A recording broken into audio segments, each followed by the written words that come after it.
నమస్తే, welcome to #you. నేను మీ రాజేష్. తెలంగాణ రాష్ట్రంలో ప్రస్తుతం బీసీ రిజర్వేషన్ల అంశం తీవ్రస్థాయిలో చిచ్చురేపుతోంది.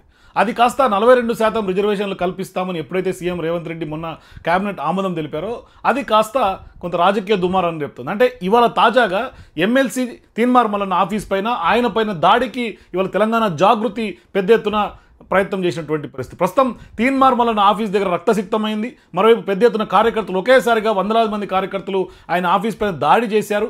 ఆ దాడికి నేపథ్యం కనుక ఒకసారి మనం చూస్తే పెద్ద ఎత్తున ఎప్పుడైతే రిజర్వేషన్ల అంశం తెలంగాణలో రేవంత్ రెడ్డి ప్రభుత్వం కల్పిస్తోందో దాన్ని కొంత తెలంగాణ జాగృతి క్లెయిమ్ చేసుకునే పరిస్థితి కనిపిస్తుంది. అంటే కవిత పోరాటం చేసిన తర్వాతనే ఖచ్చితంగా రేవంత్ రెడ్డి ప్రభుత్వం దిగొచ్చింది అంటూ కూడా ఆ జాగృతి అట్లాగే కవిత క్లెయిమ్ చేసుకోవడం, అది కాస్త ఆమె ఖాతాలో వేసుకునే ప్రయత్నం చేసినటువంటి నేపథ్యంలో బీసీల కోసం ఎమ్మెల్సీ కవిత పోరాటం చేస్తుందని చెప్పినటువంటి సందర్భంగా దాన్ని ఖండిస్తూనే ఇవాళ కాంగ్రెస్ పార్టీ నాయకులు పీసీ మహేష్ కుమార్ గౌడ్ కానీ లేకుంటే తీన్మార్ మల్లన్న కానీ తాజాగా తీన్మార్ మల్లన్న చేసినటువంటి వ్యాఖ్యలే తీవ్రస్థాయిలో రచ్చలేపుతుంది రాజకీయంగా అని చెప్పుకోవాలి. సో ఈ దాడికి కూడా ఆ వ్యాఖ్యలే కారణం. అంటే ఒక మహిళా ఎమ్మెల్సీ పట్ల మహిళని కూడా చూడకుండా కొంత డెరగేటరీ కామెంట్స్ చేయడం, అన్పార్లమెంటరీగా కొంత కామెంట్స్ చేయడం, కంచం పొత్తని మంచం పొత్తని ఈ విధమైనటువంటి వ్యాఖ్యలు చేయడమే తీవ్రస్థాయిలో దుమారాన్ని రాజేసిందని చెప్పుకోవాలి. మరోవైపు జాగృతి కార్యకర్తలకు కూడా కొంత ఆగ్రహం తెప్పించేలా కనిపించింది. ఖచ్చితంగా తీన్మార్ మల్లన్న చేసినటువంటి వ్యాఖ్యలు విత్డ్రా చేసుకోకుండానే ఇవాళ దాడికి పాల్పడినటువంటి పరిస్థితి. పెద్ద ఎత్తున ఆఫీస్లో ఒక రకంగా రణరంగంగా మారినటువంటి నేపథ్యం మనం చూస్తున్నాం. పెద్ద ఎత్తున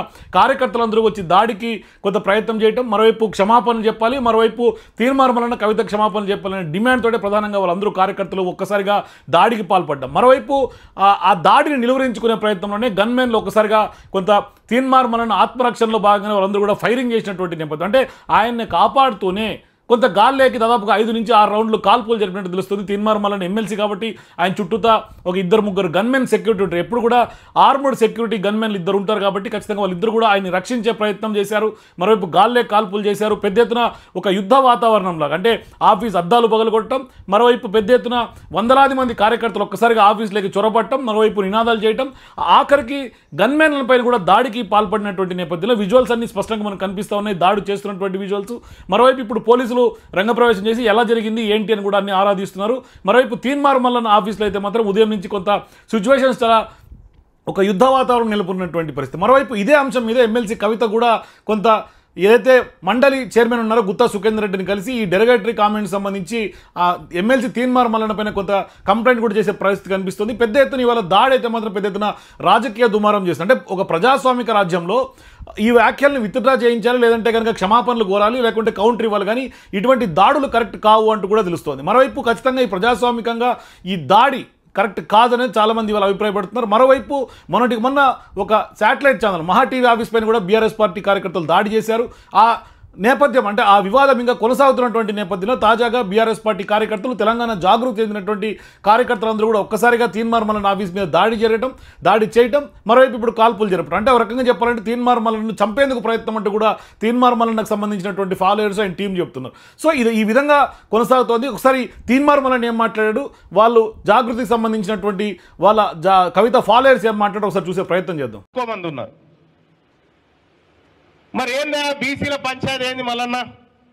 ఇప్పుడు 42% రిజర్వేషన్ కోసం ఆర్డినెన్స్ ఇచ్చినామని చెప్పి ముఖ్యమంత్రి గారు ఆర్డినెన్స్ ఇస్తున్నామని ఆయన నిర్ణయం తీసుకోగానే కల్వకుంట్ల కవిత గారు ఆమె రంగులు గులాలు పూసుకుంటా ఉంది.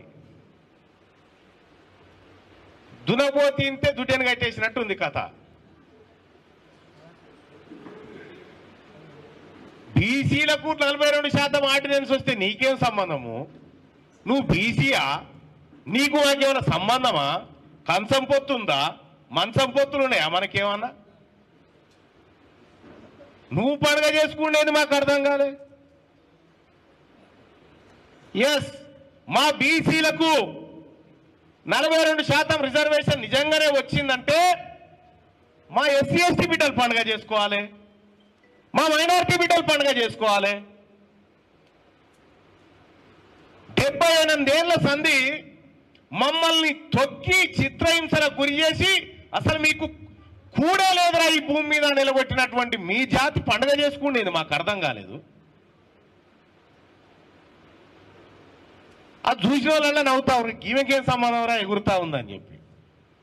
సరే, ఆమె కథ అట్లుంటే మరి ఎందుకు బీసీలు మన రాజ్యం మనకు కావాలని అడుగుతున్నా అంటే ఇవాళ పేపర్లలో ఒక వార్త వచ్చింది మీడియా మిత్రులు ఇచ్చిన మాట కట్టుబడి 42% రిజర్వేషన్ ఇస్తూ లోకల్ బాడీ ఎన్నికలకు పోతా ఉన్నాము. ఇది రాష్ట్ర ప్రజలు అర్థం చేసుకోవాల్సిన విజ్ఞప్తి చేస్తా ఉన్నారు. అరే కవిత కోన్ కిస్కా ఏంది కవిత రోలిన్లా? కాంగ్రెస్ పార్టీ చేసిన ఘనకార్యాన్ని తనేదో కలర్ పూసుకొని నేనేదో చేస్తున్నాను చెప్పుకుంటే నవ్వుకుంటారమ్మా జనం. నీకేం సంబంధం బీసీలతో? నీకంత చిత్తశుద్ధి ఉంటే మీ నాయన ముఖ్యమంత్రి ఉన్నప్పుడు, మీ అన్న బావలు మంత్రులుగా ఉన్నప్పుడు, నువ్వు పార్లమెంట్ సభ్యురాలుగా ఉన్నప్పుడు, నువ్వు ఎమ్మెల్సీగా ఉన్నప్పుడు ఏం వెలగబెట్టావు బీసీల కొరకు? ఒక్క రోజున మాట్లాడినావు బీసీల గురించి? ఇలా అధికారులు దిగిపోయిన తర్వాత బీసీలు గుర్తొస్తున్నారు నీకు. చోటా మోటాలు ధర్నాలు చేసి నా వల్లే. అరే నవ్వుకుంటారు జనం మీరు ఆ మాటలంటే. నీ వల్లే ఏంటి? నువ్వు ఎవరు అసలు దీంట్లో? నీ భాగస్వామ్యం ఏంది? అడుగడుగున బీసీని వంచిన బీఆర్ఎస్ ప్రభుత్వ అధినేత కూతురు నువ్వు. ఇవాళ నువ్వు ఏదో క్లెయిమ్ చేసుకునే ప్రయత్నం చేస్తే ప్రజలు తిరస్కరిస్తారమ్మా. నీకు సంబంధం లేదు, నీకు ప్రమేయం లేదు. ఇది కాంగ్రెస్ పార్టీ ఇచ్చిన వాగ్దానం, ఇది కాంగ్రెస్ పార్టీ నిలబెట్టుకున్న వాగ్దానం. ఈరోజు పిసిసి అధ్యక్షుడు మహేష్ కుమార్ గౌడ్ గారు, ఎమ్మెల్సీ గారు, పిసిసి అధ్యక్షుడు మాట్లాడుతుండు. ఏం మాట్లాడుతుండో ఏమో అర్థం కావట్లేదు. తెలిసి అయితే ఎవరో పేపర్ ఇచ్చిండు, ఆ పేపర్ చదివితే ఒక రకం వేసిండు, పేపర్ పక్క పెట్టి ఇంకోటి చదువుతున్నాడు. పేపర్ పక్క పెట్టి ఏం మాట్లాడుతున్నాడు? కవిత గారు ఎప్పుడు బీసీ ఉద్యమం స్టార్ట్ చేసిరు అన్నాడు. మహేష్ కుమార్ గౌడ్ గారు నువ్వు అప్పుడు ఎమ్మెల్సీ కాలే, ఇంకా మహేష్ కుమార్ గౌడ్ గారు అప్పుడు నువ్వు పిసిసి అధ్యక్షుడు కాలే. కవితమ్మ 2023 ఆగస్టు మాసంలోనే కేసీఆర్ గారు ముఖ్యమంత్రి అప్పుడే బీసీల కోసం మాట్లాడింది. తర్వాత మీ గడ్డం ప్రసాద్ గారు స్పీకర్ అయినాక ఇదే ఎమ్మెల్యే క్వార్టర్స్కి వచ్చేసి తెలంగాణ కామా డిక్లరేషన్ కావాలని చెప్పేసి, పూలే విగ్రహం కావాలని చెప్పిన మాట మర్చిపోయినవా? హైదరాబాద్ లో రౌండ్ టేబుల్ మర్చిపోయినవా? నల్గొండ రౌండ్ టేబుల్ మర్చిపోయినవా? వికారాబాద్ రౌండ్ టేబుల్ మర్చిపోయినవా? రాష్ట్ర వ్యాప్తంగా ఎన్నో సభలు సమావేశాలు చేసింది. ఆనాడు జైలు పోకముందుకే అన్నాడు కదా, సరే జైలు అంటావుదా, ఆ జైలు పోకముందుకే ఇవన్నీ వివరణగా బీసీలకు న్యాయం చేయాలని మాట్లాడింది. అవన్నీ మర్చిపోయినావు, స్క్రిప్ట్ రాసిలే కాబట్టి మర్చిపోయినావు. ఇంకోటి మాట్లాడుతున్నా, దయ్యాలు ఏదో అంటున్నారు. దయ్యాలు అనేటివి వాస్తవ పరిస్థితిలో ఏ పార్టీకైనా, నీ పార్టీలో మాట్లాడిన కోమటి వెంకరెడ్డి ఏం మాట్లాడిండు, కోమటి రాజగోపాల్ ఏం మాట్లాడిండు, అదేవిధంగా మీ జగ్గాడు ఏం మాట్లాడిండు, కూడకో మాట విహెచ్ గారు ఏం మాట్లాడిండు, నీ ఎమ్మెల్సీ గారు మళ్ళనే మాట్లాడిండు.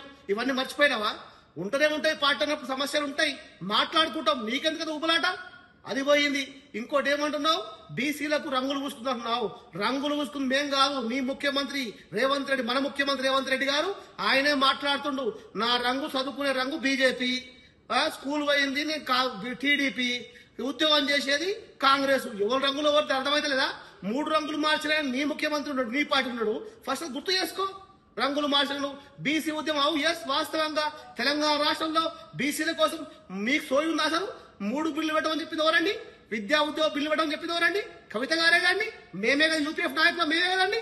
మరి 2 బిల్లు పెట్టించిన మాట వాస్తవం కదా. మరి బీసీ రాజకీయంగా అవకాశం కల్పించమని చెప్పినాం. విద్యా ఉద్యోగ బిల్లు కట్టబడినాం. మా సోయి మర్చిపోయినావా? లెక్కల్లో కూడా బీసీ లెక్కలు తప్పని చెప్పిన మాట కాదా? అదేవిధంగా డెడికేషన్ కమిషన్ కు ఏ రకమైనటువంటి ఇబ్బందులు చెప్పలే మాట కాదా? ఇప్పటికి కూడా చెప్తున్నా, కేవీటీసీ రాజకీయంగా బీసీలకు న్యాయం జరగాలన్న విషయాన్ని కూడా కవిత గారు గుర్తు చేస్తున్నారు. ఎప్పుడు కూడా మీరు ఆ రోజు అసెంబ్లీలో కూడా కానీ తూతూ మంత్రంగా మీరేదో పదవి కాపాడుకోవడం చేసినాం. ఇంకోటి చెప్తున్నా, కవిత గారి భిక్ష వల్లనే తెలంగాణ బీసీల ఉద్యమం వల్ల, బీసీ సమాజం వల్ల, ఉద్యమ నిర్మాణం వల్లనే నీకు ఆ భిక్ష వచ్చింది, ఆ పదవి, పిసిసి పదవి. ఎందుకు వచ్చింది తెలుసు కదా? ఓన్లీ బీసీ అనే కాన్సెప్ట్ మీద, తెలంగాణ రాష్ట్రంలో బీసీల కాన్సెప్ట్ కోసం నీకు వచ్చిన పదవి. ఇంకోటి మాట్లాడుతున్నా, నువ్వు చేయలే. 100 రోజుల్లో నువ్వు కాంగ్రెస్ పార్టీ కామన్ డిక్లరేషన్ చెప్పినట్టుగా 100 రోజులు చేసి ఉంటే నువ్వు ఇచ్చినట్లు లెక్క. 100 రోజులు కాదు, ముళ్ళు పెట్టి బర్రెని వచ్చి గొడుస్తుంటే నీకు సోయొచ్చి 18 నెలల తర్వాత ఇంకా కూడా అవకాశం రాకుండా మా బీసీలను తెల్లంగా చేసుకుంటే ఓర్వకుండా పదవులు రాజకీయంగా ఇస్తే మేము ఏడా ముందు పోతామని భయపడి ఇంకా కూడా ఓర్వంతరంతో మాకు అధికారం దూరం చేసినావు. ఖబర్దార్ కాంగ్రెస్ పార్టీ నాయకులారా, అవాకు చవాకులు మాట్లాడితే ఖచ్చితంగా రాబోయే రోజుల్లో కాంగ్రెస్ పార్టీ ఖచ్చితంగా చెప్తున్నాం, మీరు రిజర్వేషన్ ఖచ్చితంగా ఇస్తే మిమ్మల్ని ప్రజలు గుర్తిస్తారు. లేకపోతే 1,00,000 డప్పులతో సావు డప్పు కొట్టేది కూడా కాంగ్రెస్ పార్టీ గ్యారంటీ.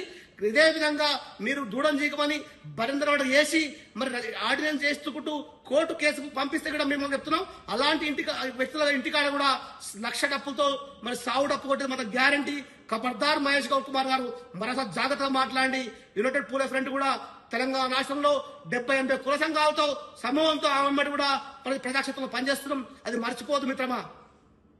కుమార్ గౌడ్ గారికి పిసిసి అధ్యక్షునికి మరి రాహుల్ గాంధీ గారు మరి ఆయన కాంగ్రెస్ పార్టీలో ఉన్నాడు కదా, మరి రాహుల్ గాంధీ గారు ఇండియా కూటమి పోయేసి ఢిల్లీ ఏం మాట్లాడిందండి? అది రాజకీయ ఫాల్స్ కేసు, రాజకీయ ఆరోపణతో పెట్టిన కేసు, అది కేసే కాదు, అది లిక్కర్ కేసే కాదు అని చెప్పిన విషయం మర్చిపోయిందా? వాళ్ళ నాయకుడే కదా. పోయి మరి రాహుల్ గాంధీ మళ్ళీ పోయి ఆ పేపర్ మీద రాసుకొచ్చుకోవాలి. ఇంకోటి చెప్తున్నా, మరి అలా గవాయ్ అనేటువంటి వ్యక్తి మరి దేశంలోని అత్యుత్తమ న్యాయమూర్తి, ఆయన మొన్న కూడా చెప్పిండు, ఒక మహిళని నిరుపయోగంగా ఎలాంటి ఆధారం లేకుండా అన్ని రోజుల్లో జైలు పెట్టడం తప్పు కాబట్టే బెయిల్ ఇచ్చినా చెప్తున్నాడు. మరి వాస్తవానికి కూడా మనకు కూడా కొంత ఉండాలని నా అభిప్రాయం. మరొకసారి మాట్లాడుతున్నాం మిత్రమా, అట్లా మాట్లాడడం చాలా నేరోపం.